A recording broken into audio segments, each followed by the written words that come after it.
Evening. Good evening and welcome to Mindful Life 286. I'm your host Nathan Springer. Thank you for being here. It is the 28th of September. September rolling into a close. And I'm here for it. Finally, September. I enjoyed you while you were here. You can leave now. Thank you very much. And it's Thursday, and on Thursday, we're just talking. We're talking about whatever topics come up inside of the chat, whatever people want to discuss.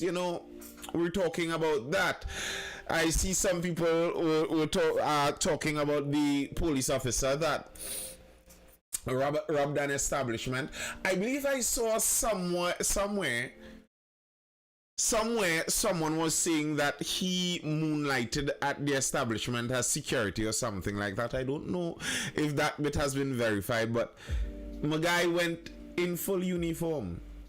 It seems like he thought he would have gotten away because he took the DVR, he took the recording, but they had a backup.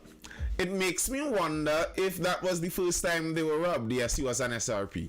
It makes me wonder if that was the first time they were robbed. It makes me wonder if he did it before.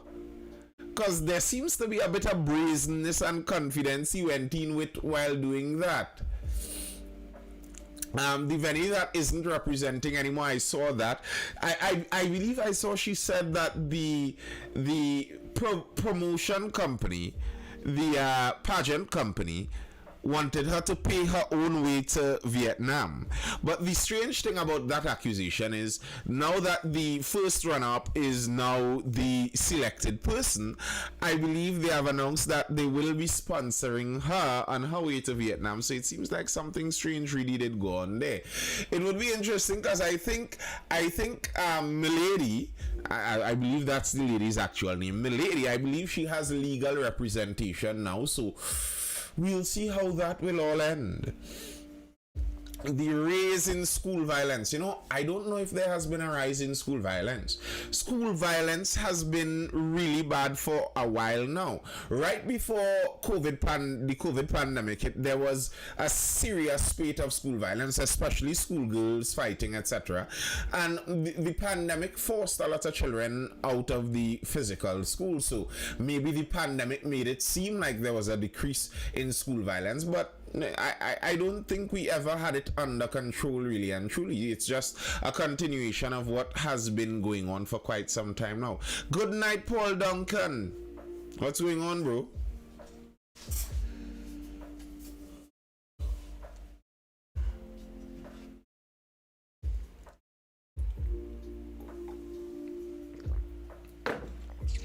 I saw some video there that seemed like some young man was stabbed or something like that.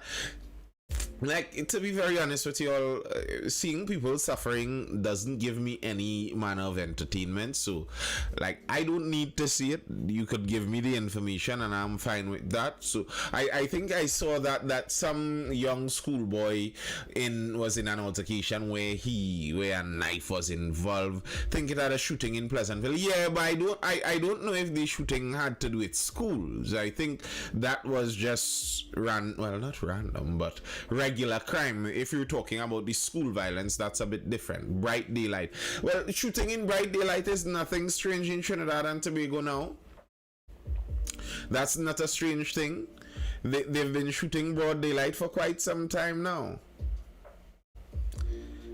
The broad daylight hasn't been a deterrent to crime for a long time now in Trinidad and Tobago. You see, the broad daylight works as a deterrent if you're afraid that people will see you, and you would be afraid that people will see you if you're afraid that people will tell the police about it. But a lot of people don't.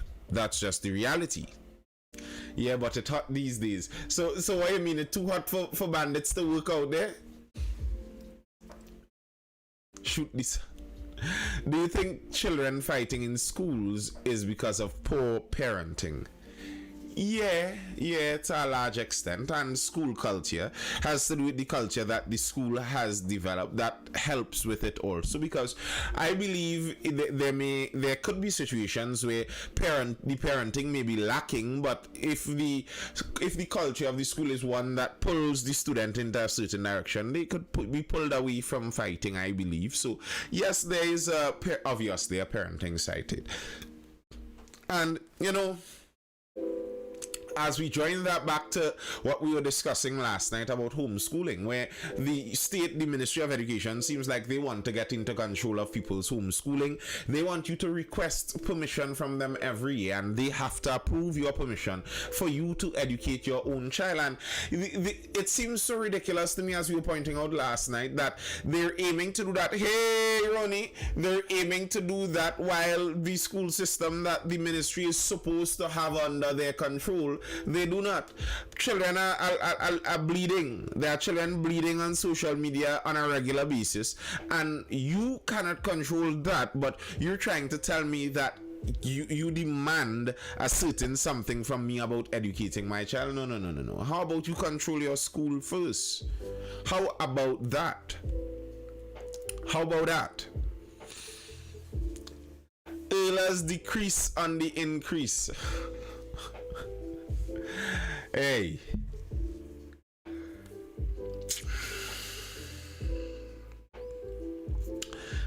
Miss Howard Christopher just doesn't satisfy the position to me.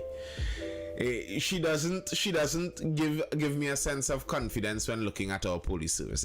My apologies. Maybe she's very proficient, maybe she's very competent at her job, but just from the outside, to me, maybe it's my judging a book by the cover. And when you talk about judging a book by the cover, and people say never judge a book by the cover, that's actually a ridiculous statement. The point of the cover of a book is to help you judge the book.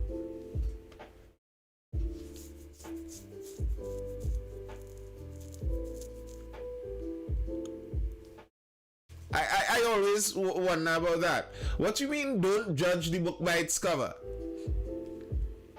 You put the cover on the book so that I know what is inside the book, so that I don't have to read the whole book to figure out the book every time. I don't have the time to read every book in the world.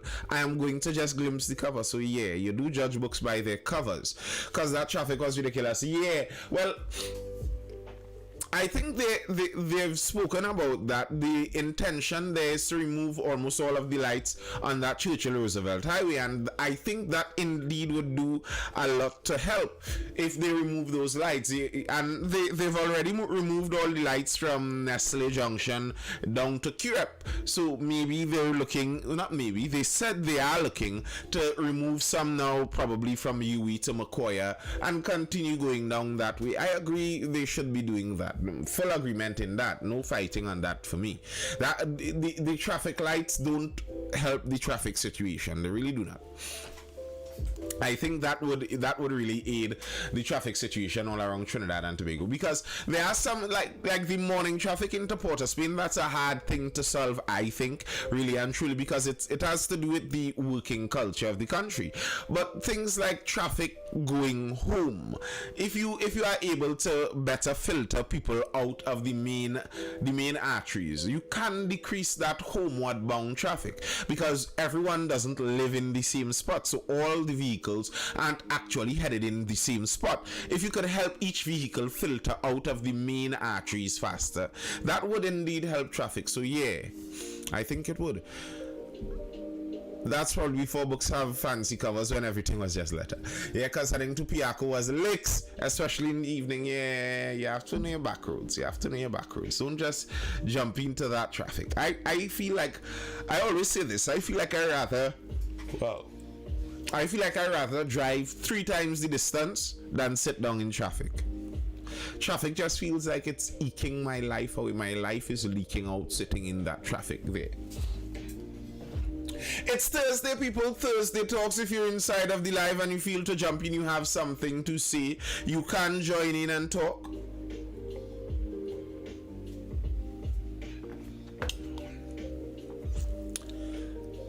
I don't want to sound misogynistic, but the police service is a male-driven field. Male officers won't something. Roundabouts are great, but in Trinidad they cost taxpayers billions. Yeah, roundabouts. Well, it's not just roundabouts. And nearly every contract in Trinidad has a little extra spice in the cost when it comes to government contracts. So it's not just the roundabouts, but roundabouts indeed are a good thing. I like it. I like it. It's a good idea. Roundabouts are a good idea. Not on the highway though. I don't know if that's what you were meaning, but I don't want to see a roundabout at the UE lights on the highway or McCoy. Roundabouts, I don't think that's for the highway. Thank you, Black Shinobi. Time to get a motorbike for traffic woes. Yeah, bro, yeah. Motorbike is the thing. As you know, as I regularly see, I've been hitting some traveling recently. You know, a vehicle was down and this was more convenient to hit some travel.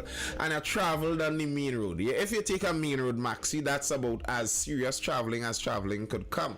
And I was sitting in the maxi, and you know, sometimes I like a nice little peaceful seat as you get older. I went and I jumped into the front seat, man. And the maxi man, each maxi man, you jump in there and showing you have to put on that seatbelt there because the police serious about that. They're giving tickets and that, and you recognize that it's all nonsense, you know. Why would the police be running down to give somebody a ticket sitting in the front seat of a maxi while the entirety of the rest of the maxi is sitting freely in seats inside a tube? If an accident happens, no one in the back of the maxi there is buckled up anyway. The fact that motorcycles are on the road regularly show you that. When you hear police, and not just the police, to pinpoint the police, because the police are the ones who execute it, but it's the legislators who create these laws and policies. And you hear people talk about seatbelts to save lives, and that's why we enforce it. If seatbelts were about saving lives and governments were serious about road safety and saving lives, then how could you have a motorcycle on the road? If you get into an accident in a motorcycle, you are way more in danger than if you get into an accident in a car without wearing a seatbelt. So, like, what are we talking about here? Greetings, Canute Sig Trigger. Greetings in the name of the Imperial Majesty. Blessed love all. Blessed love, sir. Blessed love. Imperial Majesty. Empires. It's kind of funny. Many people hate empires if their people aren't the ones running the empires. Nearly all of humanity tried the empire building business, and everyone had their turn at it. Everyone had their go at it. Anyway, yeah, it's Thursday Talks, people. Inicia John, I'm hungry. What you all cooked tonight? What was on the menu tonight? I had some Chinese style fried chicken that I bought yesterday, and some toasted bread and genuine butter, unsalted. Good stuff. South is love. Of course South is love. Of course South is love, without a doubt. You feel the love in the Southland. The Southland is love. The Southland is vibes. Roti, curry duck and mango. Wow. Just on a random Thursday evening, Denicia John?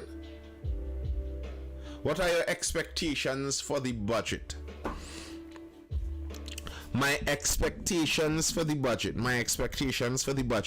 Maintenance of the status quo. I expect that maintenance of the status quo. It's going to be very interesting to see what they do about the minimum wage business, because there's much fear about it. I think they are going to do something about the minimum wage. I do not think it's going to have a beneficial trickle down effect on the country, but I do think they're going to probably change the minimum wage. I don't know how many positive things there might be coming out of the budget.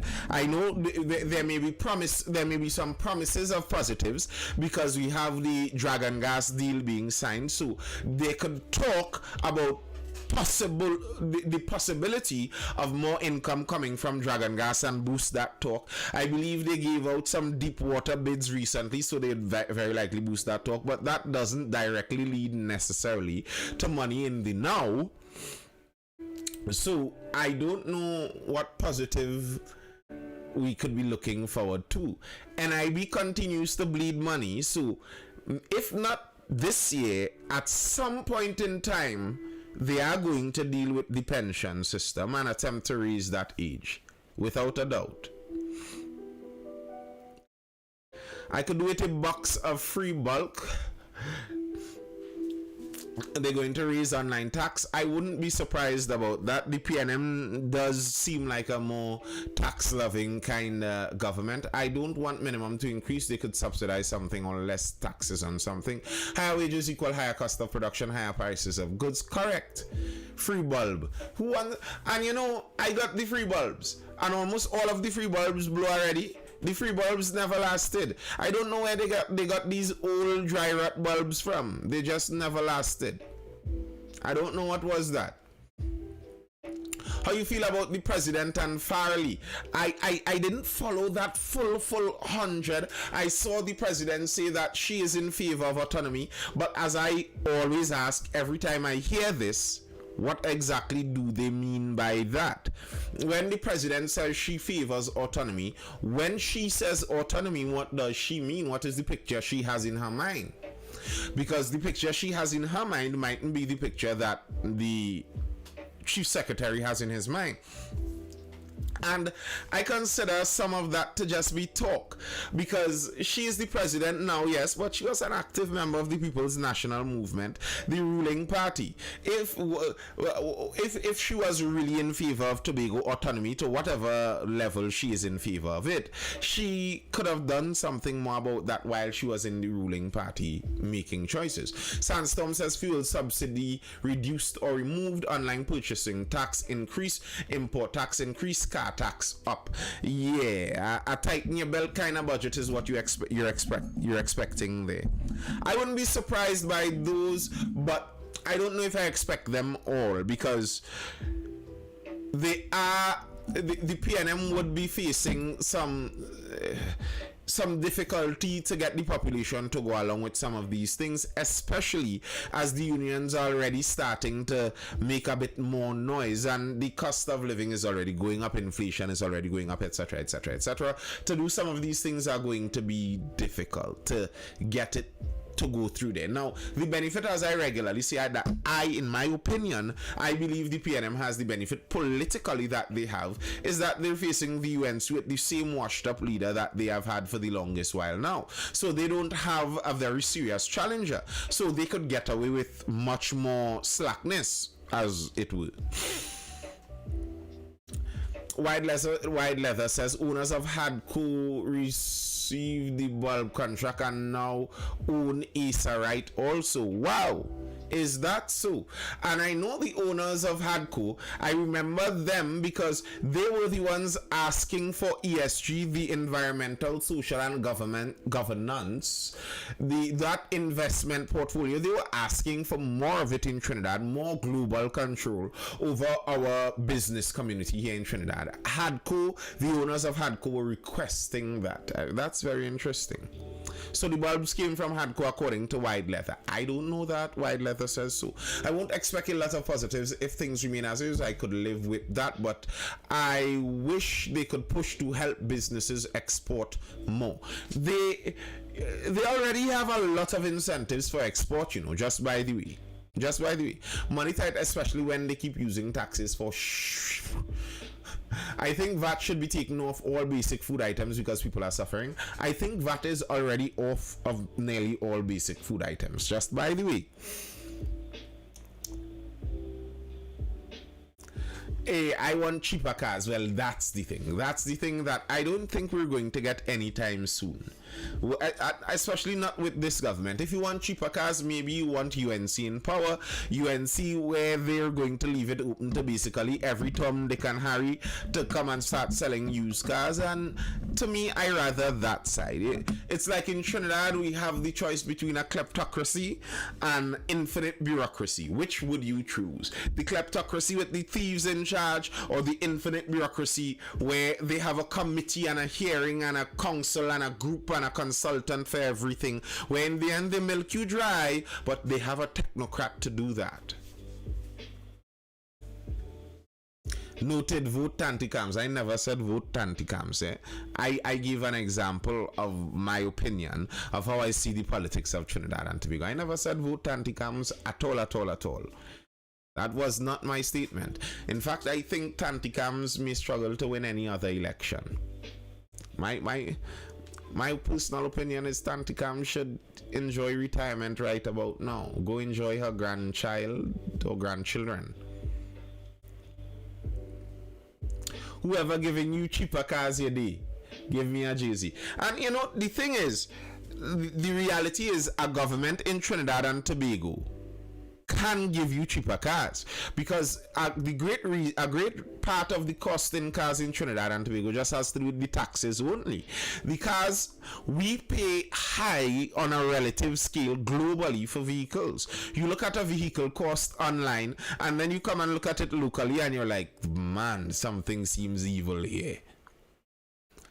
So it's a government thing in the first place. The government is doing that. And I always say I find that so hypocritical that the government would keep raising taxes on vehicles while they have tax exemptions on their vehicles. And it's not like okay, I would have felt fine if you had a tax exemption on your vehicle and you know you bought your Range Rover in 2000, it lasted 15 years, you bought another vehicle in 2015 and it's going to last another 15 years. Okay, buy a luxury vehicle with your tax exemption, boss, go through.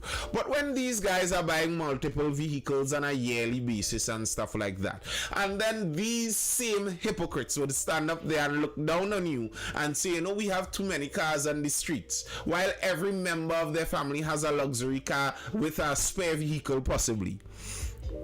And their reasoning is too many cars on the street, so we need to increase the taxes. You peasants, travel.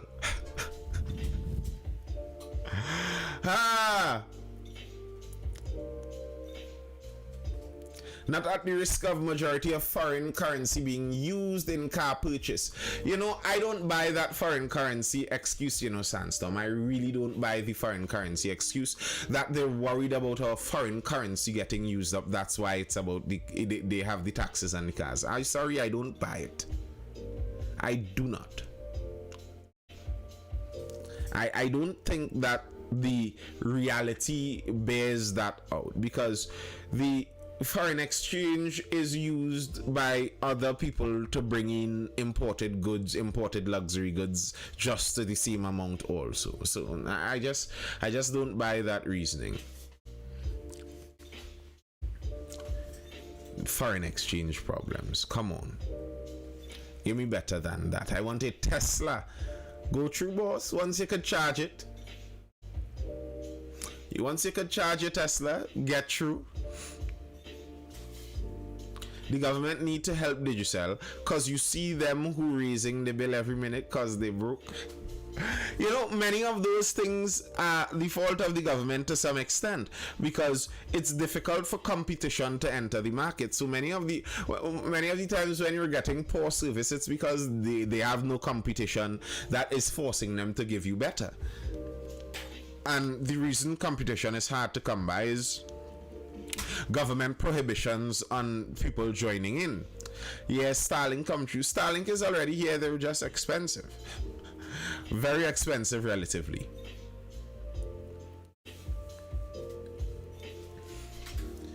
Yeah, people. What's on our minds? What's your mind full of? But I think Digicel broke. They called me today.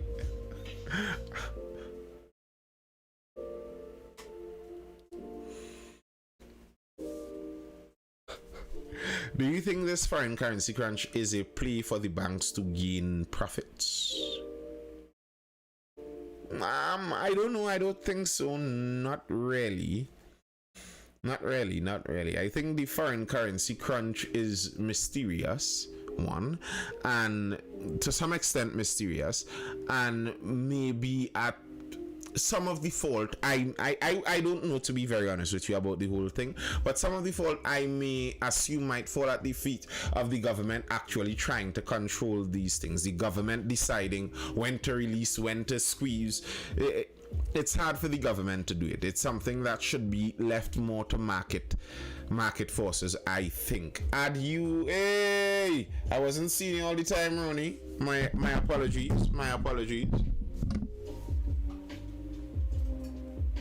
I'm old enough to remember when Digicel was brought in to level the playing field, and they did help level that playing field. If you had a mobile phone before with TSTT, that is what you call robbery. Do you read those books behind you, or they are for style? You should read some history books. What are you talking about, Coco? Of course I read the books behind me. They're my books. What do you mean I should read some history? What makes you think I didn't read history? Like, very random, Coco. Yeah, Ronnie, what's going on? I am well. I'm just passing through real quick. You know? Nice. I was going to say something, but I really forget. Well, I know my brain's going through. It's literally fry right now. The sun fry my brains. Only very little it had. But the sun different, eh? The sun, or at least it raining with the sun these days. So every now and again you get a little cool down. Tobago. You all don't rain over in Tobago? The last time it rained was Monday, I believe. And you know Tobago like it have a magnifying glass over it when it comes to that sun, eh? Yeah, oh, your Lord. I don't know if it's the sea or something, nah? Tobago sun is always just immaculate. Yeah, you go to the beach, all you want me dead. Listen, when you go to the beach, the sun blazing you from the top and then reflecting off of the sun and blazing you from the sun. You go in the water, it reflects off of the water and blazing in the water. You know? You're getting burned from top and bottom. It's like you're going one of those convection ovens. And they hit in you both sides. Yes, I know. The beach go into glass. Trinidad raining. All my friend I talking to, oh God, thunder and lightning and all kind of thing. I didn't mean. Anyway. Yeah, they have a river. That is true. Go down Argyle. The river always cool. I don't really go river without my parents. Which is like weird, right? I don't understand.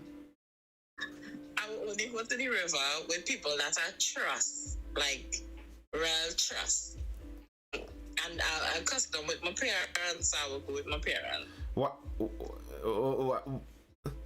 What's so dangerous about the river, though? Well, I mean, right now, Argyle has killed plenty of people if all they didn't know.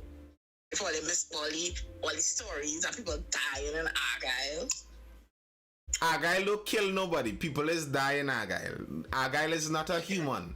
Argyle is not living. Argyle ain't killing nobody. People is dying. Okay. But people is dying in Argyle. I need to know that the person who I'm with will sacrifice their life to come and save man. No, you need to it's my parents. Listen, I mean no disrespect on any past person, any person who died. You rest in peace, person, you do your thing. But personally for me, I really don't like to hear drownings, you know. Because 99.9% of drownings are not just avoidable. They are easily avoidable. Like, when I'm in the trying to become a dot into the distance, seeing how far out they could go, and I'm like... I just do that. People like you, I cannot go to the beach with you. I cannot. I will get angry I will leave you because you looking to you know what that's like to me. It's like the same anger I get when I see people crossing the highway under the flyover. Because what you looking to do? At this point, I'm not even worried about your life anymore because obviously you suicidal. But what you looking to do is spoil somebody wholly. So now I have to have the memory of you drinking water and frothing blood through your nose on the beach because you want to play hero and go out into the beach and drown. You spoiling the whole beach day. Instead of everybody go to the beach, swim, get some sand inside of your nether regions, come out, wash it out, and go home and enjoy yourself. If you want to swim in the deep, go in the pool. You name shark, you name jellyfish, you know how much water there is in an ocean. If you know how those things aggravate me. A set of barely swim people want to go out in the deep. And that's what happens in the rivers too. You could barely swim. And you want to be the hero like the local Rasta man who's smoking the long post so and diving off the rock and diving into the 6x6 square deep hole. You want to be like that hero. Listen, that Rasta man doing that since he was 5 years. And he high. You want to be that hero, you must drown. Okay, well, I will see what I can do, right? But I just swim my own on the beach. The only time I panic a little bit because a school of fish was under me, and I was feeling them, and I was like, somebody's attacking me. And yeah, and then when I come in the lifeguard was like, don't go out so far, please. He was like, what you doing all day? I don't see, J. Chris, you're right, that is leave home self. I want no part. I just go to the beach by myself. Firstly. Oh jeez. Nobody not to. Oh jeez. So you going to test how far out in the beach you could go? Going by yourself? I just went up lifeguards. So what happened? You see, oh gosh, apologies for Instagram. Instagram just decided to end for whatever reason. The connection was giving some trouble. But you see, this is the problem with modern women, you know. This is the problem with modern women. They go to put themselves at risk, but now incorporate the rest of society to be at risk too. You think the lifeguard wants to save your life? The lifeguard wants to sit down in his boot and relax and gape. So you come to give him a whole set of old work. Oh jeez and ages. Listen, I was banning you. I was banning you. I can swim, man. Correct, Canute. You're correct. You know what that feels like? That's like, you know those disrespectful children in school who used to throw litter on the ground and say that is what they cleaner for? Nah, never. It's not like that. I can swim. I just as panic, but I just try to be like calm and be like, there are no sharks. But why? Like, explain that to me. What's the need to go out into the deep in the ocean? Well, I was learning to swim, so I was practicing my swimming, and I was like, I need the distance. I don't like the end to end. I prefer the go out.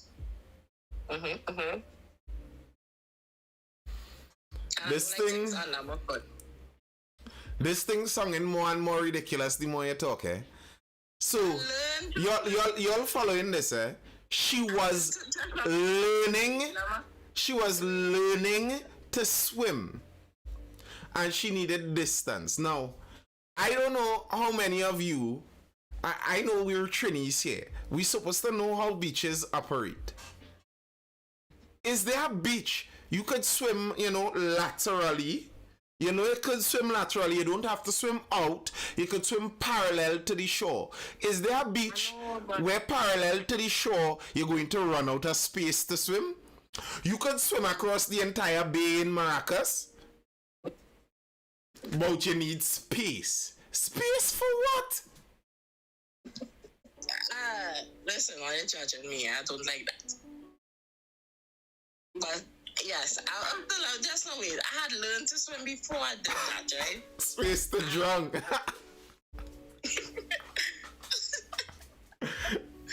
So yes, I have learned, and then I was like and it took time. I was doing it incrementally. I was like, okay, I will go here first, and I did that a few times, and then like a few days later, I will go to the next boat. So I was like doing it by the boats, and I was like, yeah. So yeah, no, I could swim far out.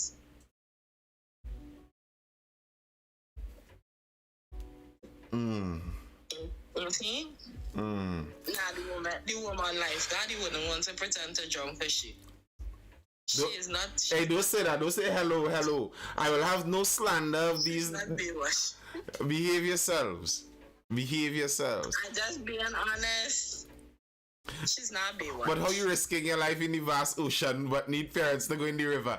Kim Oliver, you asking the truth out here. You asking the truth. Listen. This one going on a solo mission out in the beach, in the deep blue sea, where there's infinite expanse out there, and trying to play boss, learning to swim, swimming out in the deep and panicking. But she need daddy and mommy to go with her to go in the river.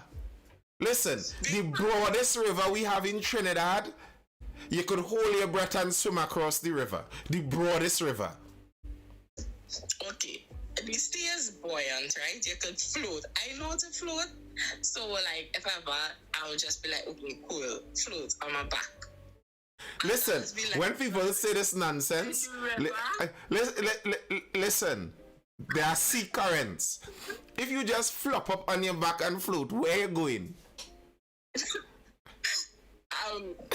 Where you going? Where you going to float to? Where the wave take you? The wave will carry you back to shore.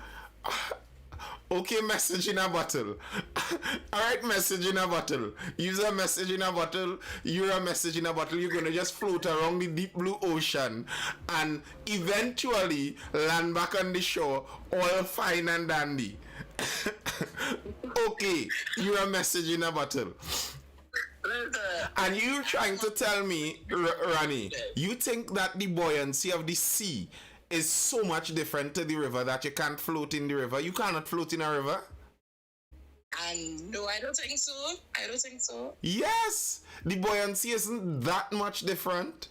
If you could float in the sea, you could generally float in a river. I will see. I will try, but not right now. I'll go. But next my parents carry me. But the thing is, you wouldn't have need. Like, how big the river is. If you're in a deep spot, you take 2 strokes and you're in a shallow spot then. The main thing... You float in the river? What a jail is this? I mean, I ain't go river in a while, but I don't remember it being like that. I know people who could float, they float in the river very fine. So I don't know, I just don't understand how you want to play Finding Nemo, but you are afraid of the river. You need mommy and daddy for the river. Yeah, okay. Well, the only river, no, let me not say that. I will try. I will see what river I can do. Canute, I understand what you're saying, but those grew over time. They didn't come. The river? Of what about the river? I don't know. So you're riverphobic. You're riverphobic. It's an irrational fear. I mean, I have an irrational fear of the sea. Like, listen, my sea fear is very horrible. You're not adding up to me there, Rooney. Rooney, you're not adding up to me. Listen. Rooney, you know what this sounding like? This sounding like a man You catch him inside of a gay club with proposing to a man, and he's saying, "I am really homophobic at heart, you know. Homos really just eke me out." But no, Ronnie, you can't be swimming out to boats in the sea and talking about you're afraid the sea. No, like that's why I started doing it, because I was like very irrational about the sea, and I used to be like, "Oh my God, sharks are going to kill me." And one of my friends was like, listen, I do have that type of shark in Tobago waters, right? So I was like, I might be the first to figure that out. Like, I might be the one that they really attack. And he was like, "No, you're being irrational." And I was like, "Okay, cool."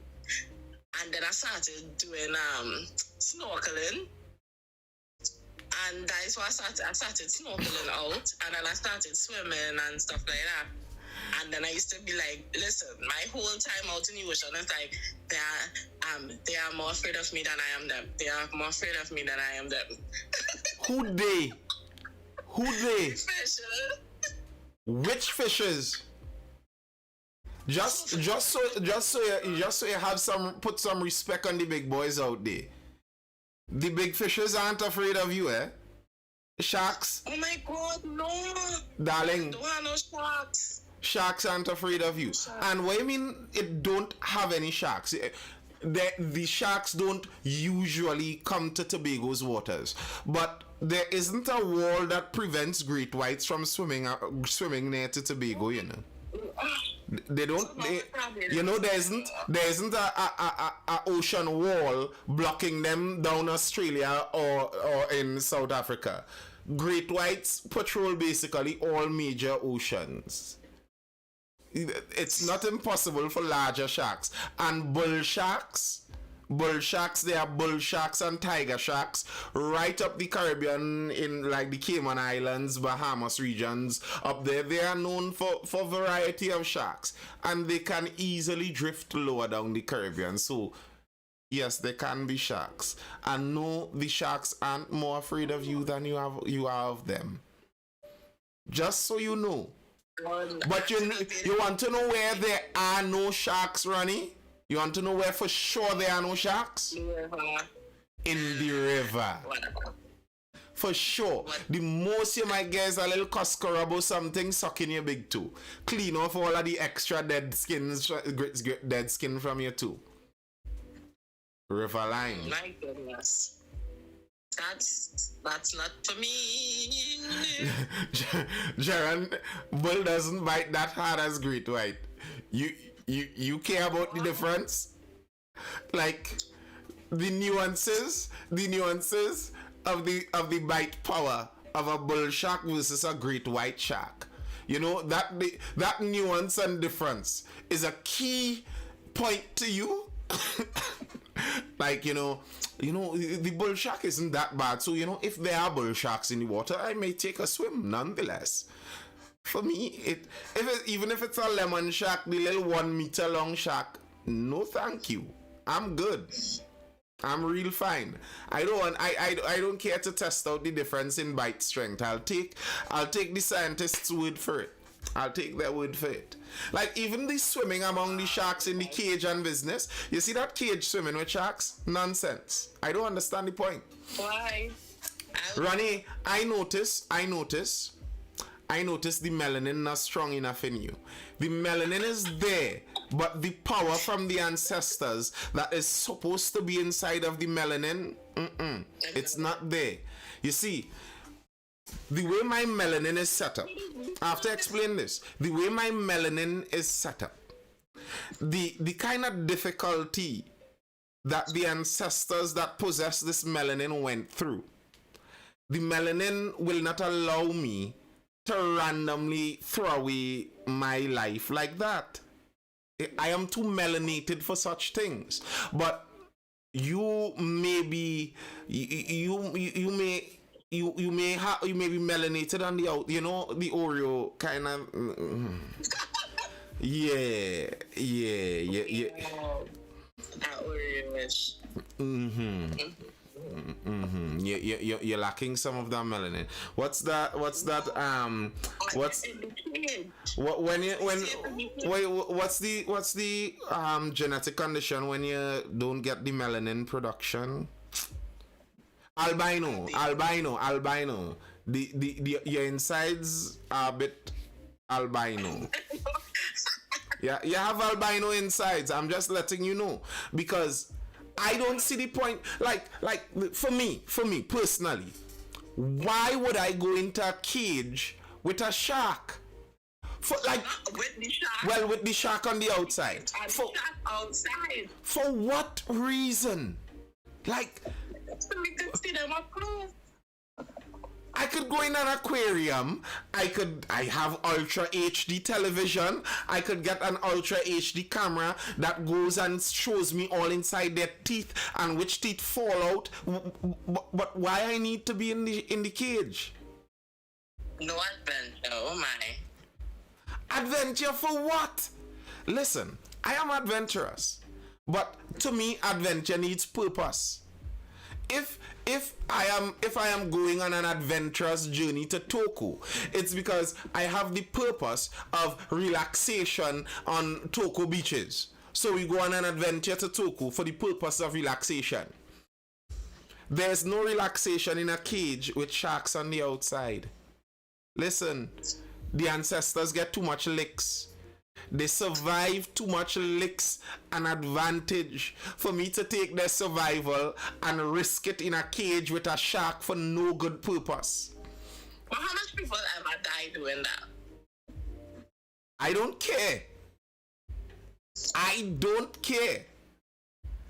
The risk has zero reward for me. It's just pointless to me.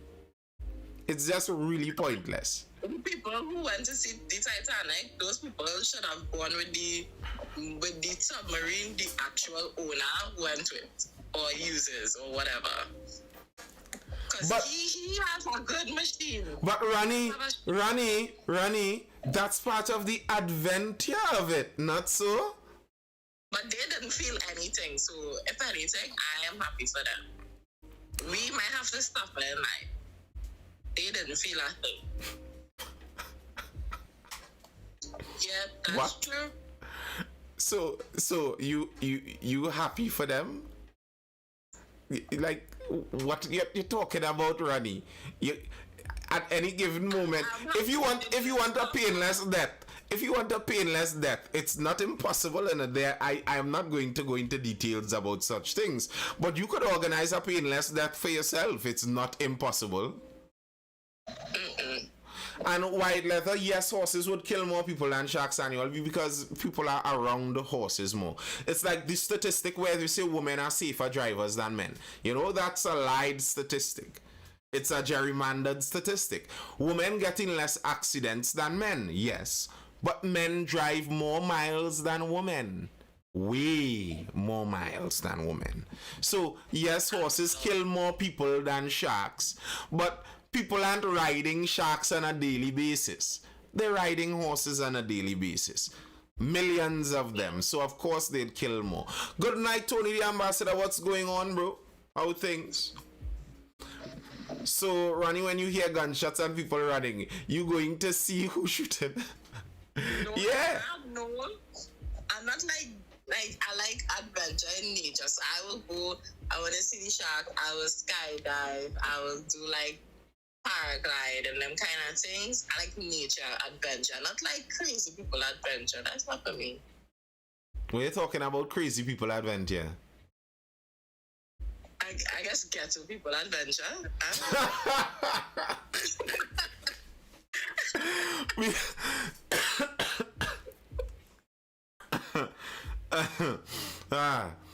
Because I'm pretty sure many people would call the list you just gave out as crazy people adventure itself.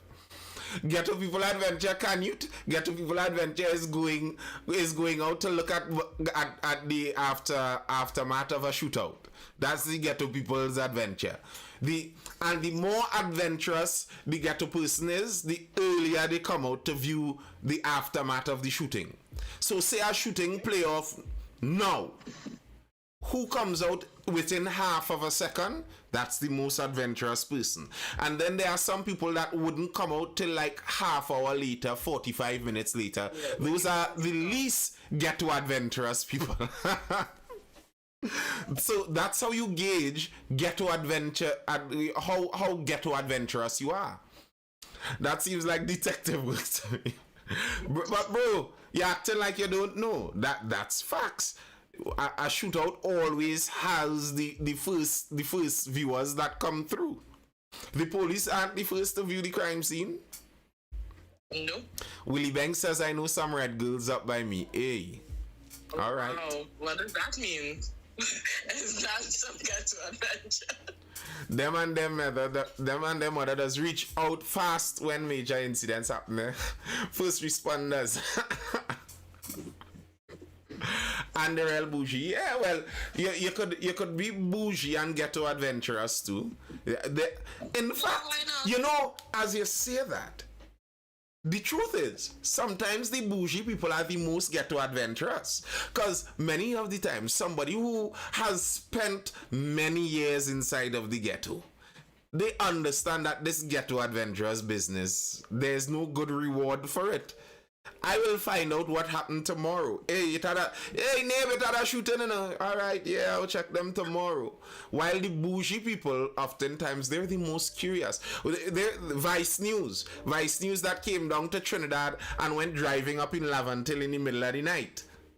I'm sure that's a bougie guy, but he has that kind of ghetto adventurous spirit. Yeah.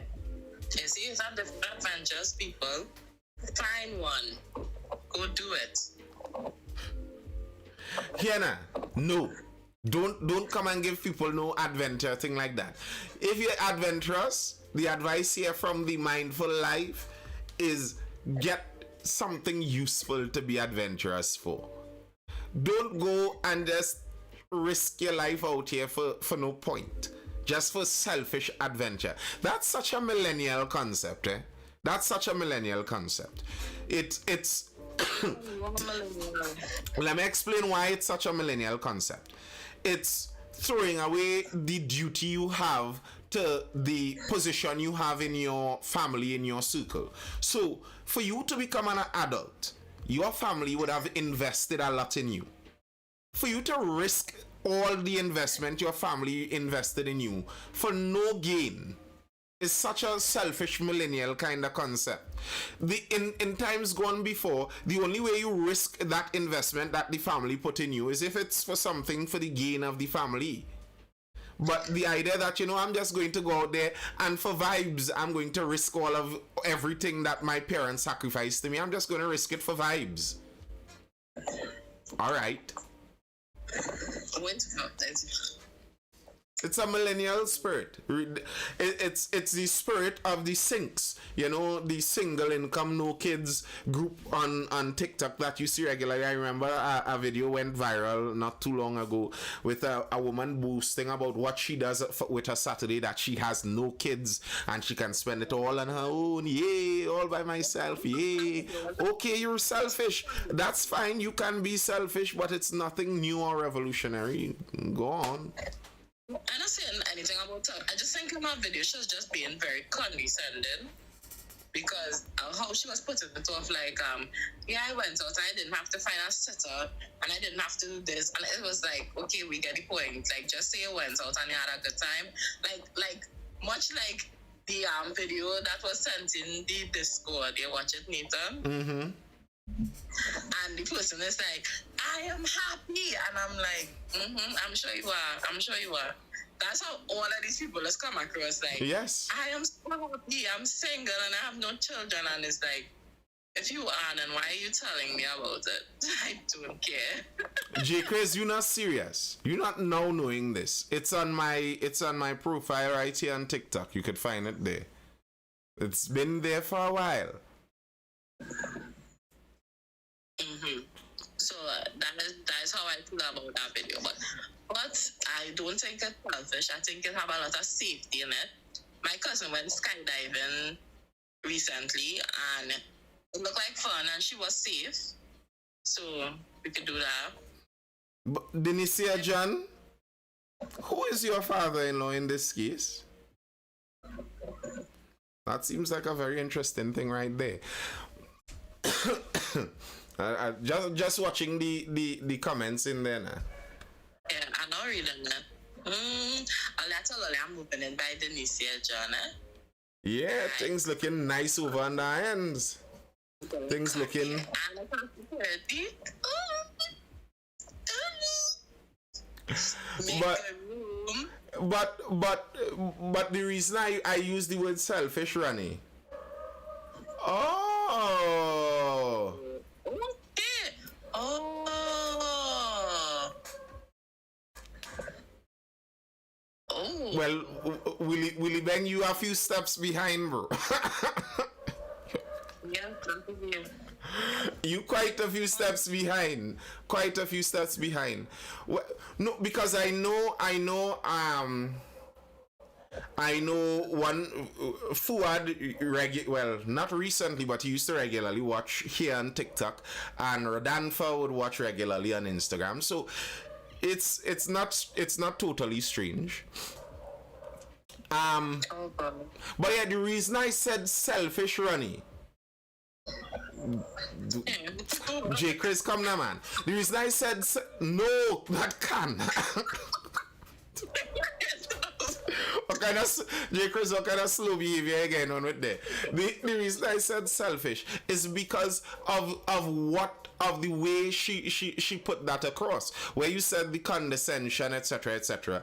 The exchange that she is talking about, that the things I get to do with my life are literally all about self. The amount of time she said I and me and me and I and just for myself and myself and me and I, that is literally the definition of selfish. Now, you could decide that selfishness is fine for you. That's your prerogative. You're an adult. We live in free countries. You could be selfish if you so desire. There's no crime in that. But to act like selfishness is some kind of brand new revelation, some brand new modern self-care thing that, we modern people understand how to take care of ourselves first. No, you're selfish. People 100 years ago knew how to be selfish too. They just were, in general, less selfish. That's just the reality. Blaming people now for being selfish. Like,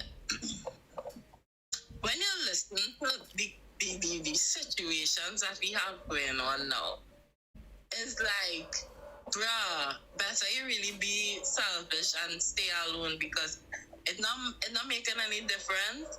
You're marrying somebody, let me say if you would like to be married, and then the very littlest inconvenience, you or the person ready to bust it. Like, that don't make no sense. And if I willing to stay and fight, but you not willing to stay and fight, then I will fight by myself. And that doesn't work either. So it's very difficult for you to find somebody who really willing to sit down and settle down and fight for the relationship, the marriage or whatever. And then when you add children into that mix, it becomes much more difficult. And you would find now it have much more people that are not willing to do it. So yes, you and your wife might be very lucky ones, and I'm very happy for you all. But to act like it have a wealth of people to choose from is not true. Somebody has defecated in the pool. It's not even pee anymore, because it's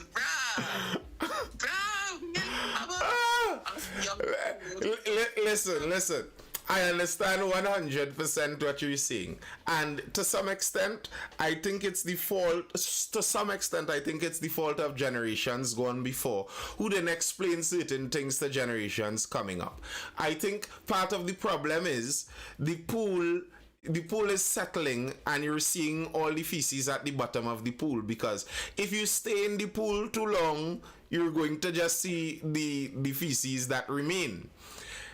The idea kinda has always been, the way how humans generally did it was, you found that person somewhere early 20s, teens, we waiting to find those persons after they have already formed their own habits all on their own, living decades as a single person with their own idiosyncrasies and weirdness that developed. And especially with modern culture, if you're talking on the woman's side, you're looking to find some single 30-something-year-old man. He has spent the better part of a decade and a half probably inundated with pornography online. Who knows the kind of state of that man's brain? So, yeah, you're in a difficult position, granted. And I don't know what might necessarily be the automatic solution to that.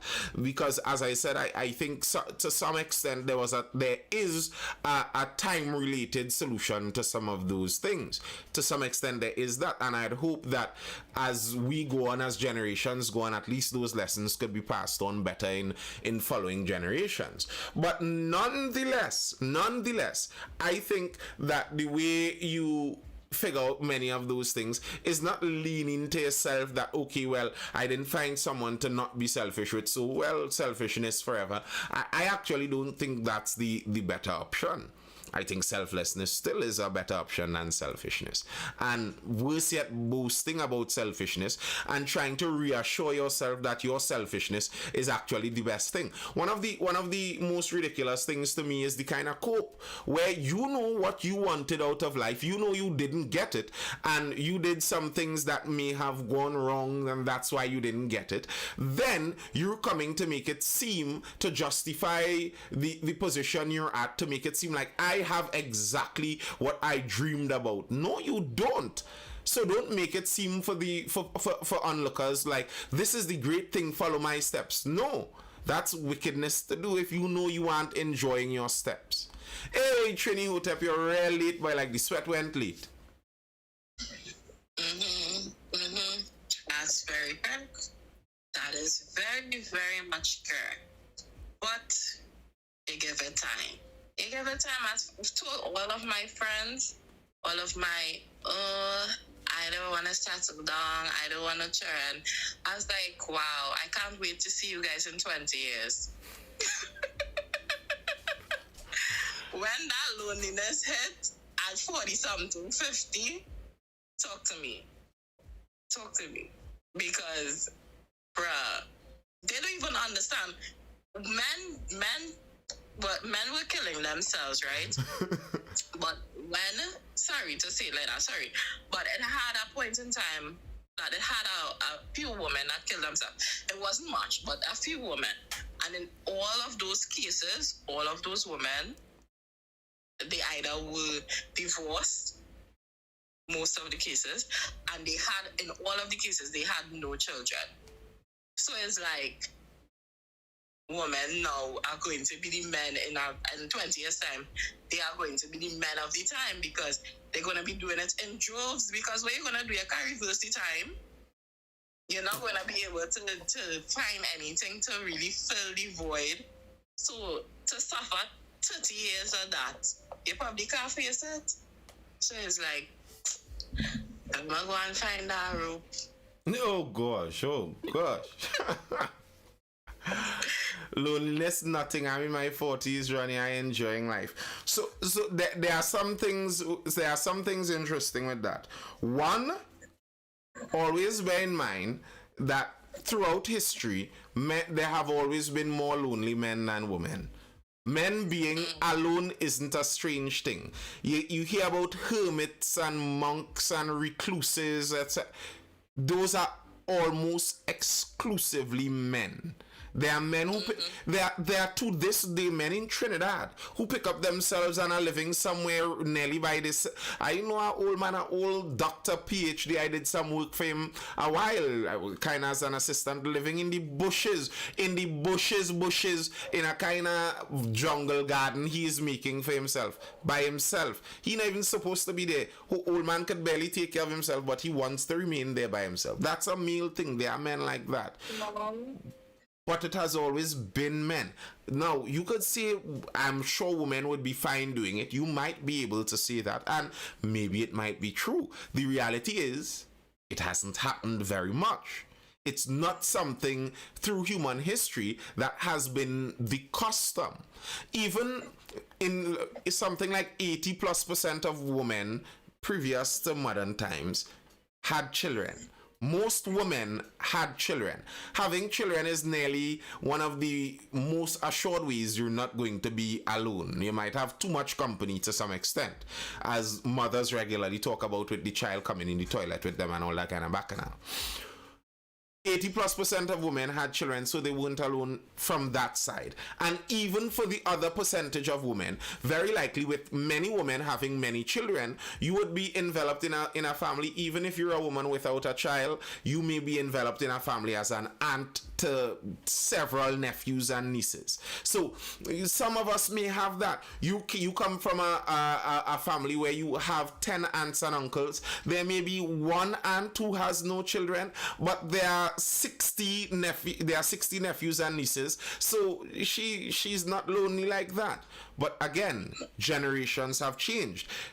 When the first generation only had 2 children, so your parents had 2 children, and the 2 children had no children. There are no nephews, there are no nieces, there's no one. That's a different world to exist in. And as I said, maybe some women will be fine as recluses, but it's not been the common historical reality. And the instance of female depression skyrockets whenever children leave the home.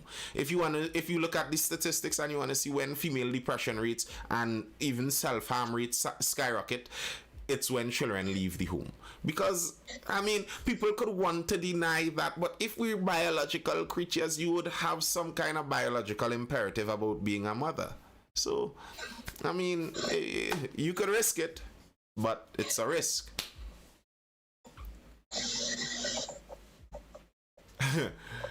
Women can't do that, really. I live in the bush by myself. Vibes, can you? Vibes, that's a vibe. But Jordan Peterson has an argument for government mandated girlfriends. I don't think that's what he meant. He spoke about enforced monogamy, which is not the same thing as government mandated girlfriends. Enforced monogamy means culturally we enforce monogamy, as in you encourage every male to be with one woman and you encourage every female to be with one man. And culturally, that's where the pressure is at. If a man leaves his monogamous relationship, culturally he would receive negative feedback for that. If a woman leaves her monogamous relationship, culturally she would receive negative feedback for that. But culturally now, we have been trying to remove all stigma. You could consider stigma to be negative feedback. Negative feedback basically is what stigma is. And we are trying to remove all stigma from our culture and society. No one should receive any kind of negative feedback for anything. So then how could you enforce any cultural principles then in that case? I leave Trinidad to live Tobago where nobody lives according to our political parties. Oh, so you on the mid-range, bro? Yeah, that's a protected area, too. But though, just to go back to the point of where the women can't be by themselves. Women really can't do that, That's why when women go to the bathroom, they go in groups. And then when they go in the group, they make friends with the groups in the bathroom. So you in the bathroom making friends with the group of people who went to the bathroom with their friends, and then you leave the bathroom with all these new besties. They can't do it. Men go to the bathroom, they say absolutely nothing. They use the bathroom, they get out. Correct. Women can't do it, not even for the shortest period of time. I probably do that. I do ask my friends to go to the bathroom and they find it kind of disrespectful. They're like, we going to the bathroom, we wanted to go to the bathroom. I'm like, okay, but I am an only child. I am accustomed being alone.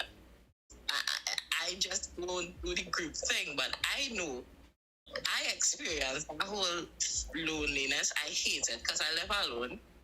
Should I say that? Don't come and rub my please.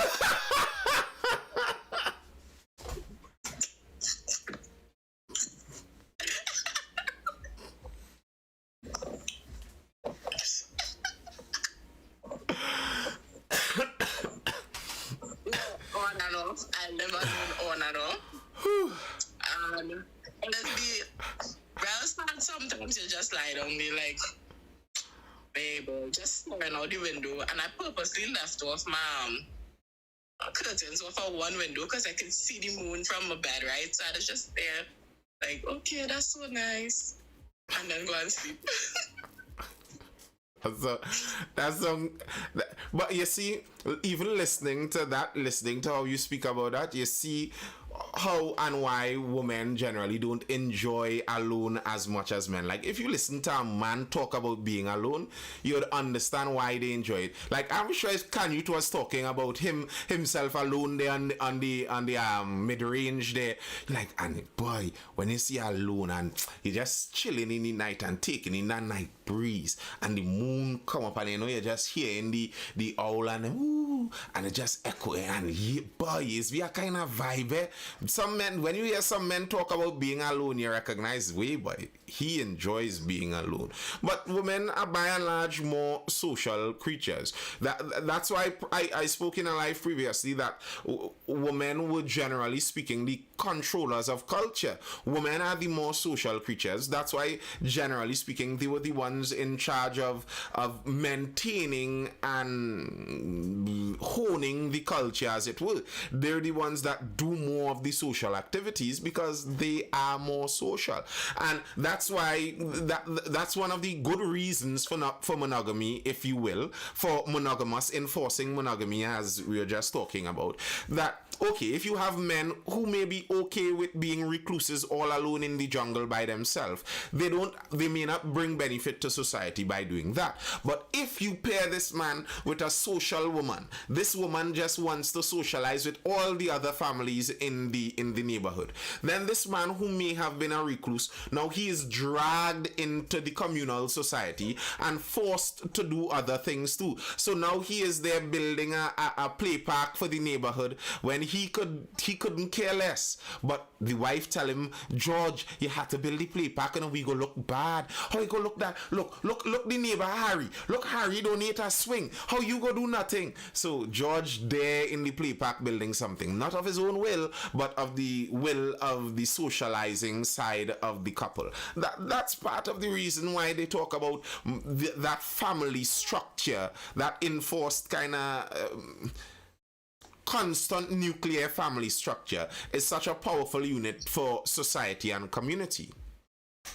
Yeah, Jaron, poor George. Yeah. But that's the life. That's the life. And what you recognize for poor George, though, is that actually it's probably better that Janice dragged George out of his reclusivity and force him to be a social creature than George goes and grows a bed down to his knee and talks to the animals like Papa Boy out in the wilderness. That might actually be better. It might be better to drag George out into the community.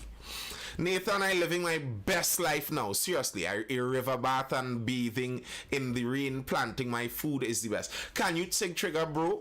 You don't have to tell me that, and I don't deny. I don't doubt you one bit.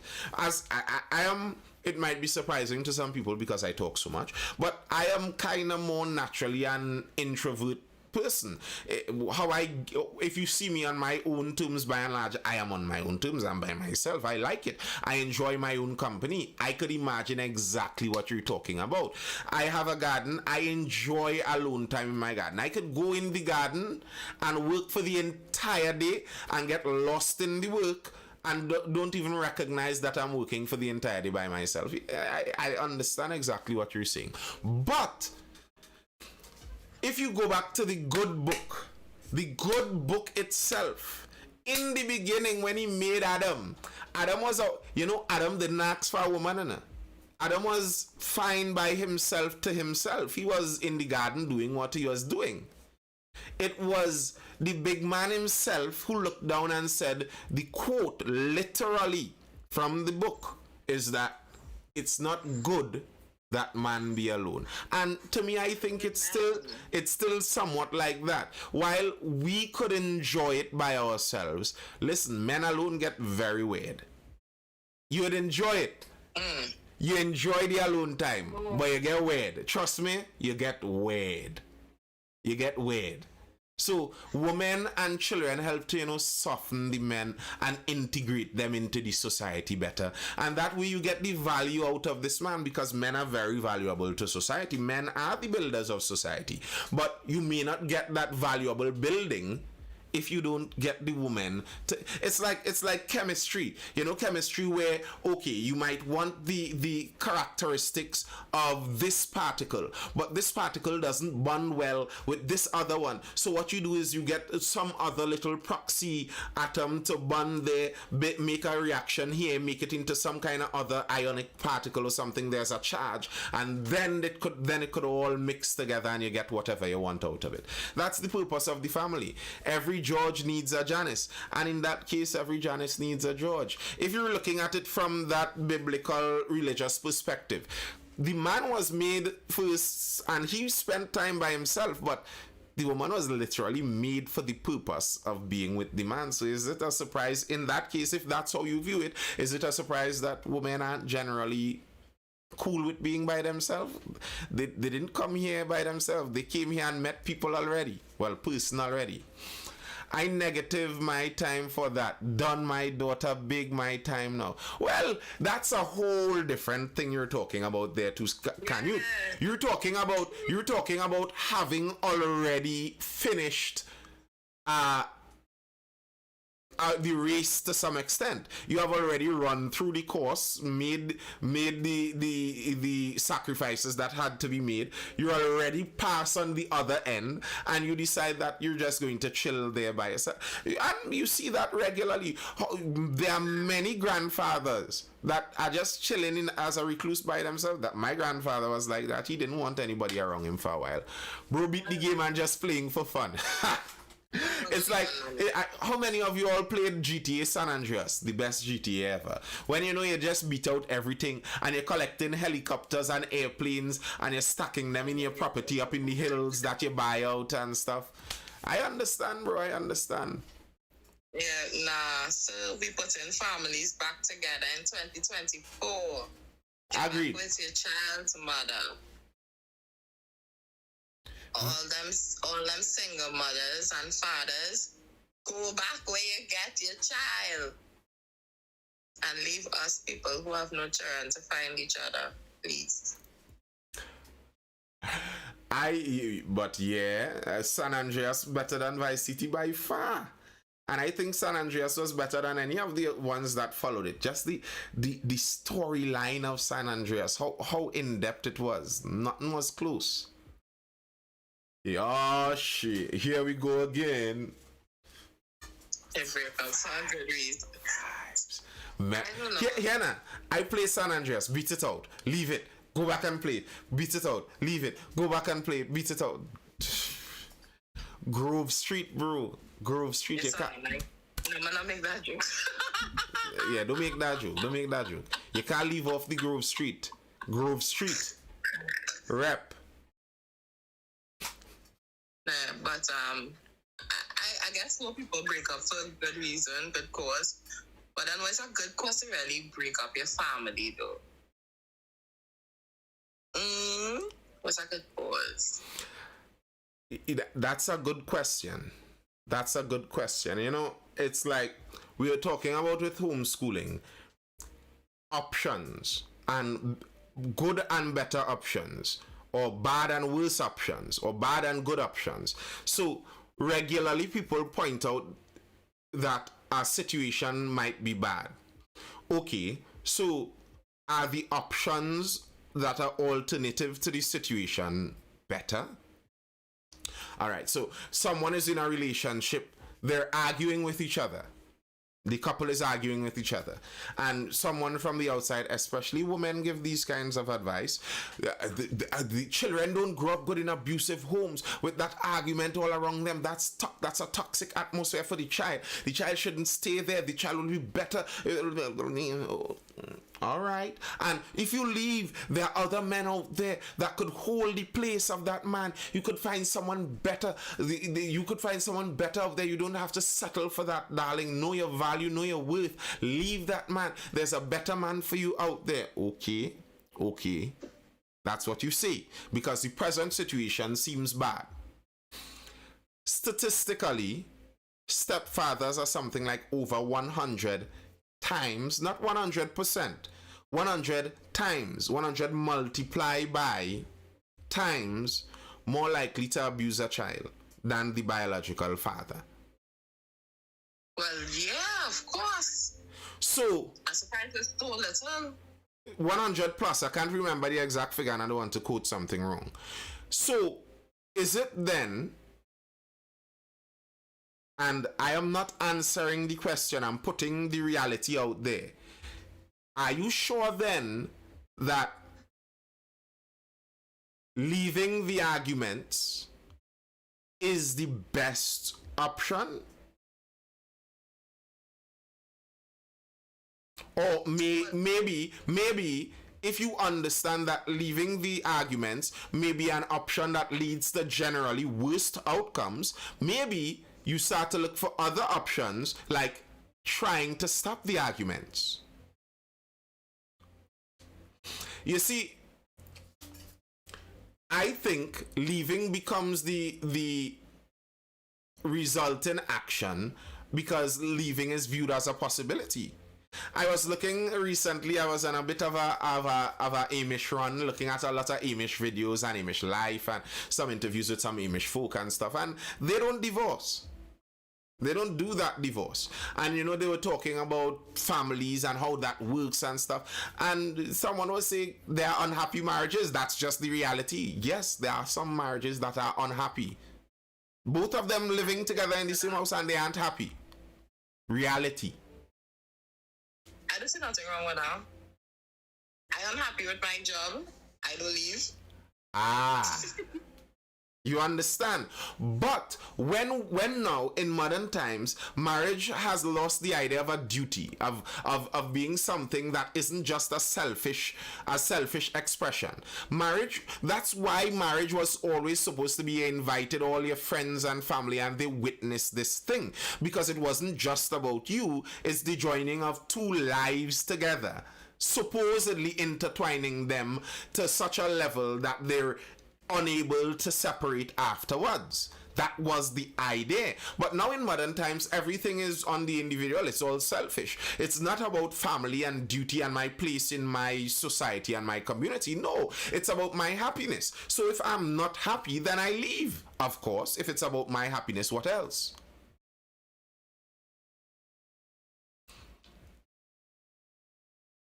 But it's more than just spiritual. I mean, when you think about it, right? If you take out the spirituality out of it, take out, let me say, marriage, just the contractual agreement that you and this person signed to, right? When you marry, you have a contract you sign to that, fine. If you sign off to, you know, your vows, better or worse, rich or poor, blah blah blah blah blah, all of these damn things, right? And then you find that what's all you, which I find so strange. Before you get married, it's like bliss. You're just living in bliss, right? As soon as you get married, apparently, everything wrong with this person, which I don't seem to understand. But it happens, apparently. That's what the people say that's happened, and it happens. But if you really see for better or for worse, right? So right now you're going through worse. You don't think you should try and find better? Let me explain why that is. Let me explain why that is to some extent. If you rent a car, I go to Bigo sometimes, you rent a car. If I hear something knocking on the left side of a tire or in the engine, as long as the car is driving, it's inconsequential to me. It's not my car. I'm renting it for a moment. If I am driving my car and I start here, cluck, cluck, cluck, cluck, cluck, cluck, cluck, cluck, I stop. Wind down the glass. Wind down that glass. Wind down that glass. Let me hear. You drive slowly. Cluck, cluck, cluck, cluck. You want to know if it's in the tire, if it's in the... Because it's yours. And that's why regularly you see that talk that you know, marriage spoils the thing. Marriage spoils the thing because now marriage forces you to actually face the thing. Before, you could have pretended that, we aren't really in it. I'm just renting this vehicle. The problems of the vehicle, I don't have to really deal with the problems of the vehicle because it's not really mine. I could just leave this vehicle at any point in time. But when it's your vehicle, the problems of the vehicle become your problems too. You have to figure out a way to deal with these problems because you have to deal with them till you die. So it becomes a lot more real. A lot more real. Die. Not again. Not again. I am in no way close to agreeing with just pearly things. Because I know people that's like, oh, just because just pearly things was like, oh, make divorce illegal. No, I don't agree with that. Because it may have situations like this man bashing in your face and saying, sis, please leave. Please leave. You see, and you see, Ronnie, I look at some just bully things. Now, I think just bully things to a large extent, she is trolling to some extent. But she's a pick me. No. Unhealthy. No. I think she's trolling to some extent. But when you look at her longer form, you understand what she is talking about fully. So on that topic, when you look at that, the balance to that is that you recognize nearly constantly women always talk about that. That has to do with literally the point I was just making there, where okay, a situation might be bad, but is the alternative better? And regularly you hear when people try to talk about what's right, what should be done, regularly you hear people who don't want accountability go to the worst end of the situation. Now, there are some people whose husbands may be bashing them physically. There are some. But statistically, just so you know, in most of the cases, in one-way abuse, it's the woman is the perpetrator. Just so you know. So this narrative that, somehow men are out there just beating up women right through is not true. That is something very rare. And you don't need to divorce a man to deal with his abuse. Just by the way. If a man is abusing you, what's that? You should leave. I never said you should divorce. I think you should leave. Right. So, Ronnie, in that case, divorce could still be illegal, and you could leave. Nah. Exactly. Because that's not what you want, and that is the point. That is the very point. To me, I am of the view that it should be. Now, I probably don't think it should be illegal because I really don't like the state jumping into people's business like that. I find regularly when you give the state the power to do a good thing, they sometimes go down a different road. But for me, on a personal moral basis, divorce is illegal for me on a personal basis. It cannot happen. To me, divorce possibility makes the marriage nonsense. To me. That's my opinion. What life is this? Life 269? 286. 86. Noted. I don't mind. I don't mind at all. That I am honest about that. That is honestly what I believe. It kind of kills the point of marriage if divorce is a possibility. It kills the finality, the seriousness of marriage. And if you look at marriage as the seriousness, like you cannot escape this thing, then you understand then the seriousness about choosing who you get into this thing with. It's not a fly-by-night choice. And then you understand why people didn't make this choice by allowing a 16-year-old girl to go out there and say who her heart beats the hardest for. You understand then why daddy, mommy, grandpa, the entire family had a part to play in choosing who you go and lock yourself in with forever.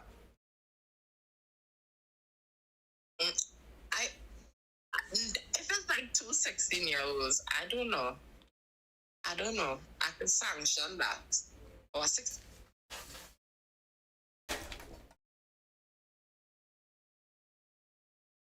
The reason being, I think that the two parties involved eventually would, not eventually, but that means that the two families are there, right? And the two families would be responsible for helping these two individuals get their situation sorted out. And I think it would help, especially the man, to become more mature quicker than usual, and then he would develop these traits, and he and his wife, they would grow together. I don't mind young people getting married. And you know something? When two young people get married, it's kind of harder for them to get divorced because you're looking at everything that you own having to split, right? And it's never 50-50 when you really think about it. When you have to bring in the lawyers and the this and some of the things that can't split in half, and then if you have children, this is the reason, like, if you build something with a person, you would rather just stay and work it out. Because when you study all of that splitting and you're not even getting the 50%, you're looking at like a 40%. You might say, you know what? Let me work it out. But you know, Rani, I'm gonna lose everything that I build with you. Rani, what you're talking there is a logical thought process. And men are more logical. That's why men don't leave generally. That's why it's the emotional ones who usually leave. And that's why Pearly Things talks about making it illegal. Because when it is legal, the emotional ones make emotional decisions and mash up the thing. So, we can't allow you the freedom to make emotional decisions. Let's forbid you from doing it. That's her argument. That's the argument she is making. She also argues that she thinks women shouldn't vote.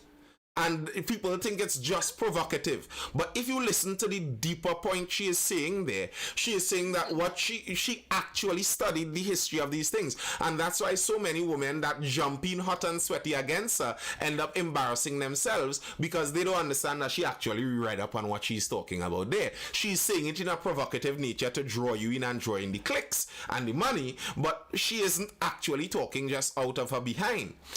If you read up the history on it, women, when they were given the right to vote, because women are by and large more easily convinced and influenced, politicians began pandering to women.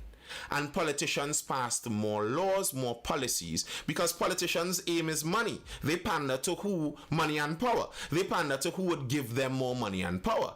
And women make 80% of the consumer decisions because women are more easily convinced of things. It's nature. They're more social beings, so it's no surprise that society has a bigger impact on women's decision making. No surprise there. And when women were given the right to vote, the argument is politicians pandered to some of these women's more selfish desires, and that's how you end up with the divorce ending up how it was, with the custody of children ending up how it was, with the alimony setup ending up how it was, with child support ending up how it was. And her argument is when women were given the right to vote, they made selfish choices and they voted for things that actually hurt men. And when men are given the power, they are actually more benevolent with their power. So if fathers are given the right to vote, they wouldn't vote for things that would harm their family. They would vote for things to benefit their family. While the women that were given the right to vote voted for things to benefit themselves. And that's the argument for women not voting. Now, I'm not even saying I have that argument, but I'm saying the argument is actually grounded in historical basis. So, you could say she's a pick-me, but that does not counter the argument. I agree she's a pick-me. Like, I listened to the stuff, and I did hear the voting thing, and I don't disagree wholly. I don't, because like back in the day, what she was explaining is, the vote was given to the man, but the man had a wife, and the vote was really a family vote. Correct. Which is cool. And I mean, you would want to be with somebody, you want to marry somebody who you align with. So therefore, your vote would, whoever they vote for, you agree with that vote, But then when everybody have a vote, and then you have families where it's like they canceling out each other's vote because the mother voting one way, the father voting the next way. So it come like the family not even voting anymore. So I understand that, and I do have a problem with that. I think, however, probably just the fairness of it, there is not fairness in voting anymore, right? The women make decisions, which is why I guess long ago I didn't mind the women not voting, because the men have to go to war, so they should choose who's sending them to war anyway. And I agree with that, because if you want to go to war, you're going to look for the person who probably is the most peaceful person, who can find the most peaceful outcome. And the woman voting mightn't think about that. They mightn't even care. They might know. So I get some of that reasoning. But to say, no, I think we have just gone too far to remove it. So probably, possibly, if we could look at different ways in which we could encourage women to become more informed voters, that would be better. Probably if we could encourage I don't know, probably like, what is there to do? You can't do anything. You can't roll it back. You really can't. That's like introducing corporal punishment into school again. You'll just get teachers beat up because I think I actually don't agree with that. I think you could. It's just that nearly the people that would have to reintroduce it by and large are politicians. And politicians are not interested in taking that public licking. But I think you actually could. It's like if this country was taken over, so let's say some kind of madness happened, World War III playoff, and for some reason the Saudis end up buying Trinidad. So we are now under the control of the Al Khalifa monarchy, and we have become an Islamic country. You think they're going to struggle to turn Trinidad into Islamic rules overnight? But they are the dictatorship, they'll just kill us. Not just kill you. No, it's not about just killing you. People will listen. It's not about just killing. Listen, you will die. Of course. Or at least you'll get stripes. Of course. So that's the point I'm making. It's not impossible to change those things back. It's just that politicians won't be willing to go to the extent to actually change back some of them. And you're saying that you to get more educated voting, etc. I don't know how well that would work. I find it interesting, like as I regularly say, to look at US politics and the breakdowns in statistics. If men alone voted, the conservatives, Republican would win everything. No, if married men alone voted, they would win everything. If men alone voted, they would win almost everything except for those extreme liberal areas where some single men, particularly homosexual men, may choose liberals. If married men and married women alone voted, conservatives would win everything because married women vote conservative and Republican. The only reason that liberals exist as a party is because of the voting bloc of single women. And that's the party that panders the most. That's the party that controls pop culture. I don't think that those things are compatible with educated policy. There's no way you could break down the nuanced intricacies of economics to the Taylor Swift fan crowd. They don't care. They're not going to listen.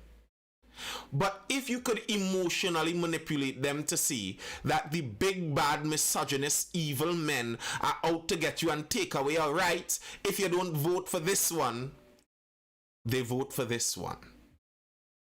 Mm-hmm. So the battle there, I just don't think the battle is something that could be. If you want to win the battle like that, if you want to do that, you marry off everyone before they reach 22. That's how you fix the voting. Because then people start to have interests beside themselves. You have to look at, okay, your husband first. Then you have to look at the children that may come. Your interests have to extend beyond yourself. But then when your interest is just on yourself, it becomes hard to see some of those things. The influencing. It's just the way of reality. It's the way of reality. So I say, when I look at some of these things, there could be a kind of default judgment looking around. The political party that attempts to attract single women and children, young people, 18-year-olds, single women and 18-year-olds, that's the political party to be very wary of, to be very worried about.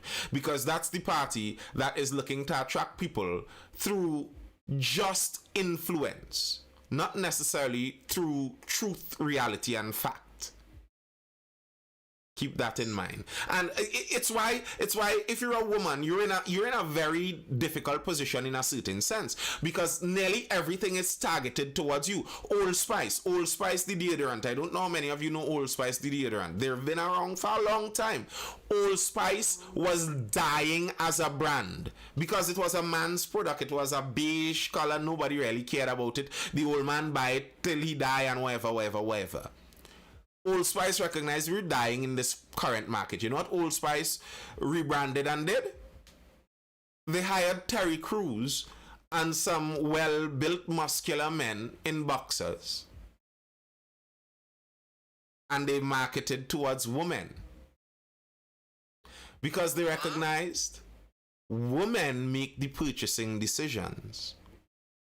And what would you know?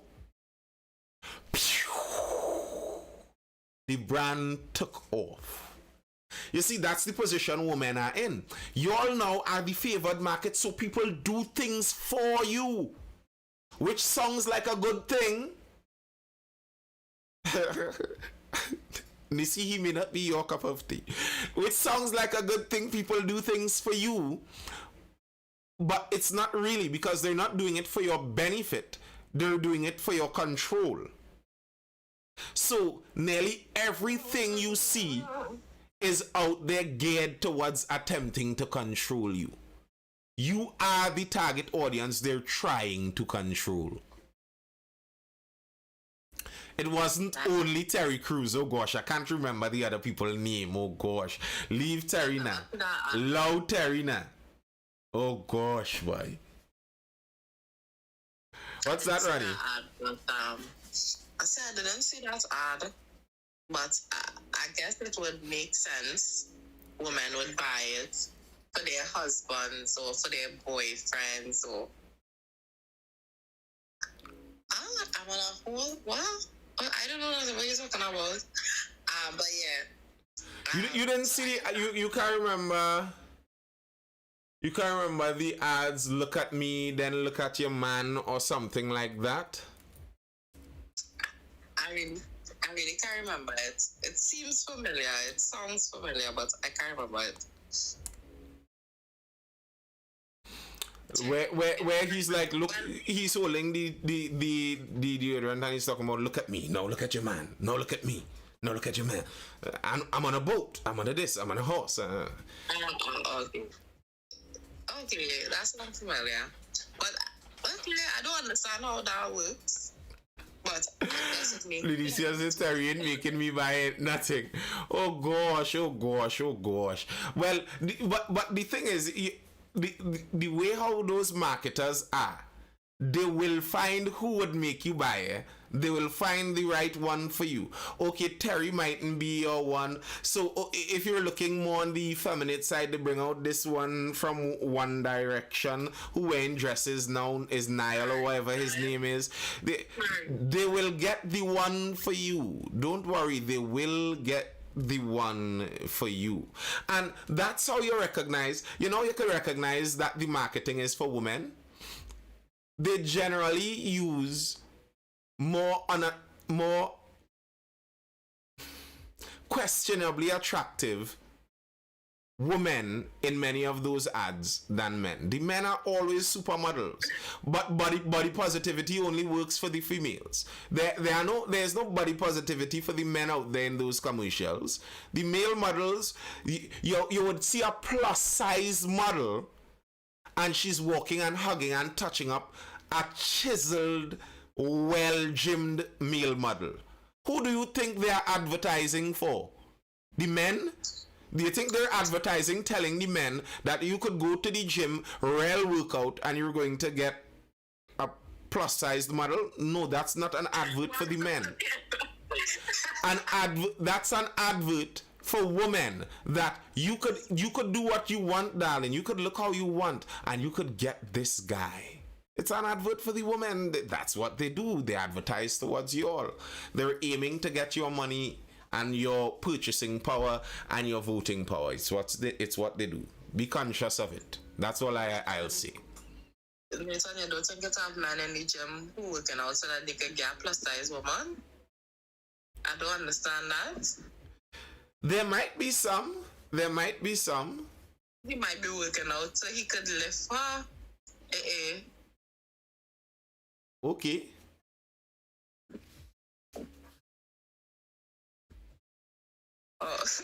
Nisi, no, where is that? Nisi, well, no. And you see the bad talking Terry, but the next man catch them, though. The next man catch them. I don't know his name. Okay, you see? But I just letting you all know, you see what Shazam saying there? Many of the guys that say things like that are the guys to run from, just by the way. I just letting you all know. Many of the guys that say things like the guys that someone was asking, what's a pick me? Shazam, I'm gonna lick you a little bit here, Shazam. I'm not saying that's beta. No, that's not what I'm saying. I am not saying this is Shazam here in this case. But someone was asking what a pick-me is. A pick-me is someone who says obvious things that you could see, it seems unlikely they believe, but they say it for the sake of being picked by the other side. Pick me, please pick me. And something men do very often, and this shouldn't be a secret to women out there, but it may be a revelation I'm coming with here, so I'll draw in close. Something that many men do is they lie. Wow. And you see, the issue with that sometimes is that men would lie about what they truly want because they would take what they could get. They lie about what they truly want because they will take what they could get. So some men would go out there knowing very well they don't necessarily love cellulite, but they're like, and you see when they tick, and because they're aiming for the tick girl to hear this and say, "Oh, he like me," and jump in. That's what they're aiming. It's bait. Some men do it. Some men do it with the older women too. Hey, if you know, I like them older women, and they look so good, and they think, bait. Same thing. The way I look at a lot of that is look at the result. Are they staying with these tickies that they do so enjoy? I'm not saying that no man would enjoy and no man has a preference for something, but I'm saying don't just take that beat. Don't just take that beat. Now, the thing is, many men out there aren't in a position to demand a woman be super fit anyway, because he don't have whatever it might be that the woman wants anyway. So who are you to demand that the woman has everything you want when you don't have everything the woman wants? So both of you all may compromise in certain things. That's fine. That's how life works. But don't mama guy me. Don't make it seem like something is a positive when it's not.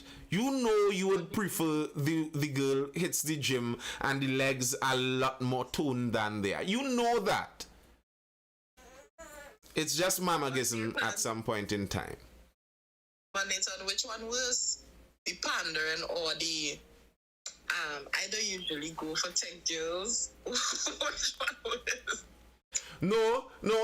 You see, you don't have to say I don't usually go for tech girls. It's that And I could tell you as a fella, many guys end up in this situation. Many fellas end up in this situation where this isn't the kind of girl they typically like, but yeah, the girl end up as your friend. You all talk plenty, and then you notice, oh no, wait, oh no, I feel like I kind of like this girl now, boy. And all of a sudden, certain things start to seem attractive to you, etc., etc., etc. Now, that doesn't mean that the raw product that was there in the first place was the thing that primarily attracts you. It may not be that. It happens. That doesn't mean now that you should go out and pretend like the raw product attracted you. That's not true. It's not true. It just isn't. Give me this sauce. I'm a belly man at heart. Bro, I just don't believe those things. I know men, and I just don't believe those things. Because men with thick girls, you see, men with thick girls, oftentimes they would prefer them just to lose a little bit now, trim up a little bit. So you're being a slight dishonest in some of that, and it isn't helping people. The man must be just like thick girls. Nothing wrong. Well, if that is what he like, it's people like different things. Some people like slim girls. Some people like thick. No, Ronnie. What made me reiterate on Shazam is because he said, "I'm a belly man at heart." Just weird, right? I said that. Nobody likes belly. Oh my God, bro, that's what I mean. That's what I mean. It's like you know, as we run the male-female dynamics thing, it's widely known by and large men don't like promiscuity. Now there are some men who would settle fine, but for you to as a man now come and tell me, you see, when I hear that girl have 100 plus, that is the thing that is like self-honor. I'd say cap. I'd say capping out your mama guy and people. And what would be the reason you're doing that? If you're doing that where you're obviously not speaking fully 100% correct, why would you do it? You aren't doing that to impress the men around you because you know that's not impressing men. You're doing it as bait. That's why men do things like that. That's why they lie. That's why they're dishonest about things like that.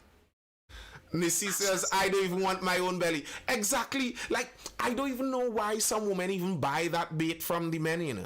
Because you know, you stand up in the mirror and you know you hold your belly so, shake it and you're like, and you don't like it. You know that. You feel this man seeing your belly and really just, come on. It might be something that, and it is, in fact, something that many men wouldn't cancel a woman over, by and large. Like, to be very honest, a belly isn't the worst thing that there is. Like, a lot of men, it's not going to bother them that much, especially if they're already in love with somebody, etc. But to make it seem like it's a positive thing, man. Wow, you all heard it here first, ladies. Lose that belly. Go and get your man. Well, I mean, some of them have on them already. I standing and dying on my hill. Soca artists sing about this. I like what I like. Doesn't bother me. The soca artists that sing about that with skinny Instagram models. You understand? You look at the girls that those soca artists that sing about that with, and with the Instagram baddies who living in the gym. So I am not saying that, like Willie Banks saying, ladies don't study nature and come by me with your belly. I'm not saying to feel insecure and like nobody would want you if you have your belly. That's not what I'm saying, because it's obviously not true. What I'm saying is, don't eat the chain up. Don't buy what they're selling, because they're selling false goods. They're selling imitation products. It's not the authentic thing. That's what I'm saying. I'm not saying to feel bad about your belly. If you have your belly, girl, you have your belly. But don't buy the lie. Don't buy the lie, because the lie is with a purpose. The lie is with an intent. Maybe Shazam is the unique man out there that genuinely likes the belly. It's really something he enjoys. Maybe he is. But I'm saying generally it's not the case. Most men who I know enjoy a belly. It might be a belly of their wife, the belly that bore kids that are their own, and that's why they don't mind the belly now, because there's history and emotion and affection behind this. That's why men with their wives, and you might find the wives looking weird, but the man not going to leave that wife.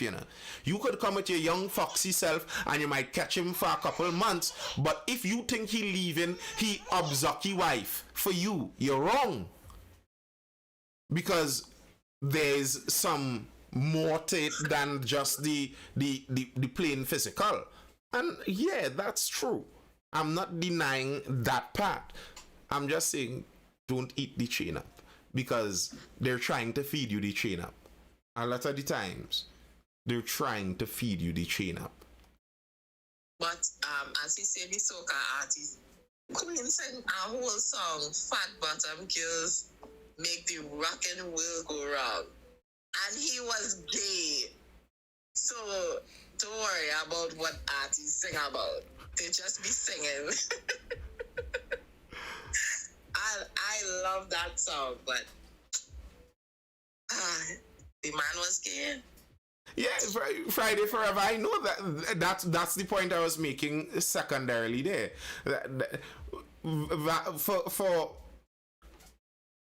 For married people, there is some difference for that. There is some difference. It's like you have what they call it in college, tenure. It's like you have tenure. You don't just get fired just like that. You have paid into the system. The system owes you. It's not the same like that, but it's not the same for single people at the same time too.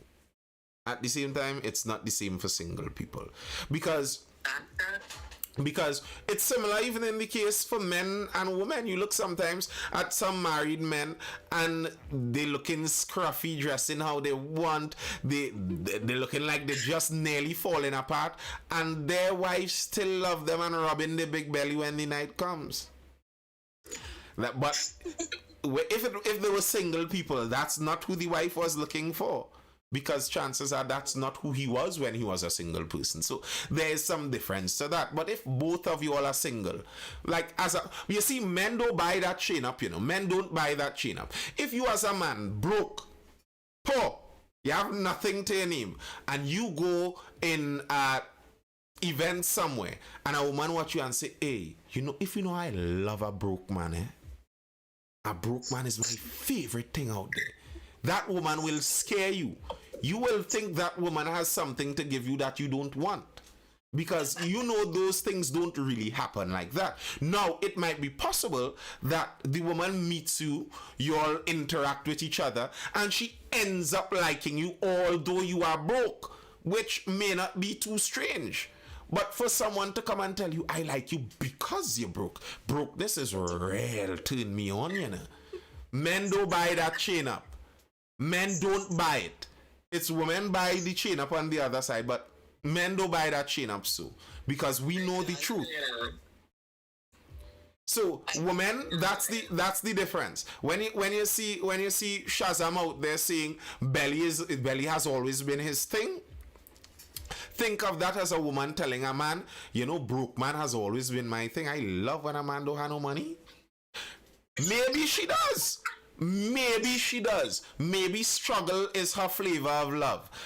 But generally speaking, that's not the common fact. It's not the common fact. That's just what it is. And that's how to think about it.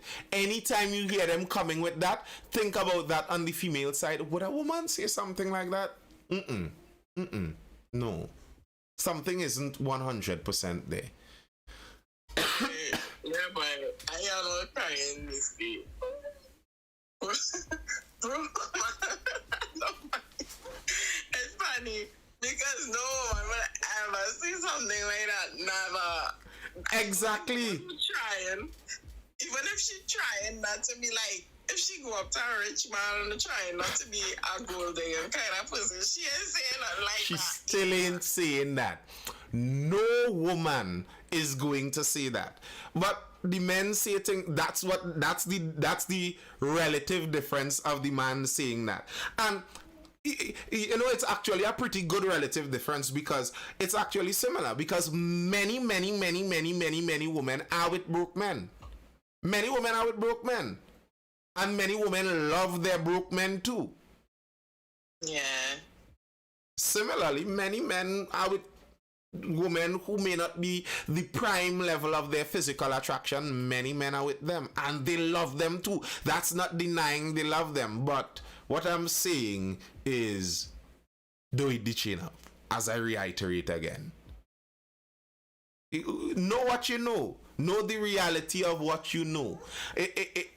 If you are honest about those things, it helps you to get better results in a situation. You see, sometimes and this is a common trope on the internet in their dating sites and dating podcasts and some stuff. They talk about part of the reason sometimes women get their hearts broken on certain things. It shocks them that they got their heart broken is because they were playing at something outside of their league, and it's like they didn't know. It's like they didn't know. A man always knows when he's playing outside of his league. A man always knows. And some of those men act real insecure. The real meaning of insecure. Not how every girl these days calls every man insecure. The real meaning of insecure. Because he is not secure. He knows this is outside of my league. I can lose it any moment. I am trying to protect and hold it inside the bars at all times. But sometimes, or very often, women don't understand where their league is. Because they don't think of those things honestly. So if you do think of them honestly, it's not that you're putting yourself low, but you're able now to honestly evaluate what people are saying to you. You're selling a car. You know your car is a good B15, reliable B15. The lights getting a little yellow, you know, the lights don't have that kind of crystal sparkle on it anymore. Is a PB series, is the older model B15, but you know your car. If somebody come and tell you, boy, this is the best car I ever see, boy, I think this car with a easy 200,000, and if you know I love cars like this, I don't see no car like this anywhere around, boy. I waiting on one of this forever. You're going into a situation like that with all of your warning antennae up because you know something does not seem right. B15s are around every corner. Can I say that? What's that? Represent esports speed. Yeah, we'll meet in esports speed. Mm-hmm. Yes. And bring change, right? I don't change. And to me that's all to it in terms of that. That's all to it in terms of that. You know where it's at. Don't be dishonest about those things. A lot of those things we always knew. It wasn't a secret. It wasn't a secret that by and large fitness is an attractive thing. It wasn't a secret that by and large looking youthful is an attractive thing. People act like those things are unknown and then they go and do surgery to get it done. Like, come on, let's be real. All right, people, that's all I have for now. Nice. Anything else? Any further comments or questions? The comedy was nice. I mean, the host didn't pass through. I heard that any back. But stars gonna be stars. So, you know? Diva's gonna diva.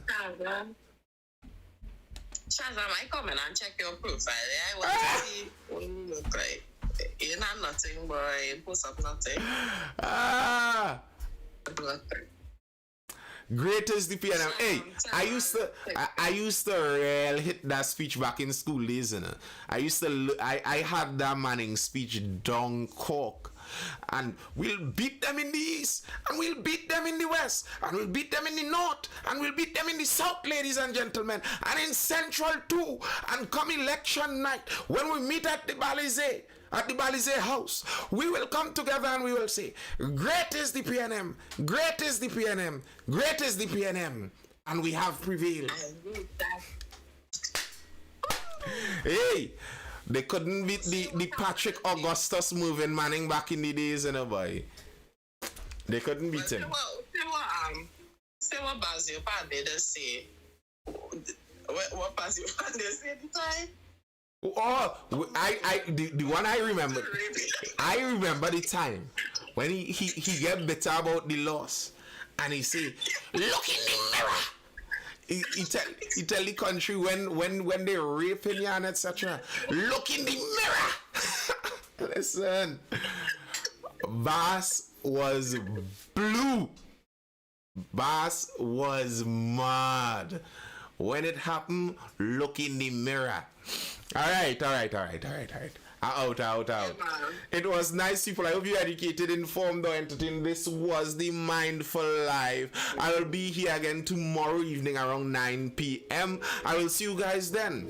Laters, folks. Hold it down. Stay well. Peace. Bye.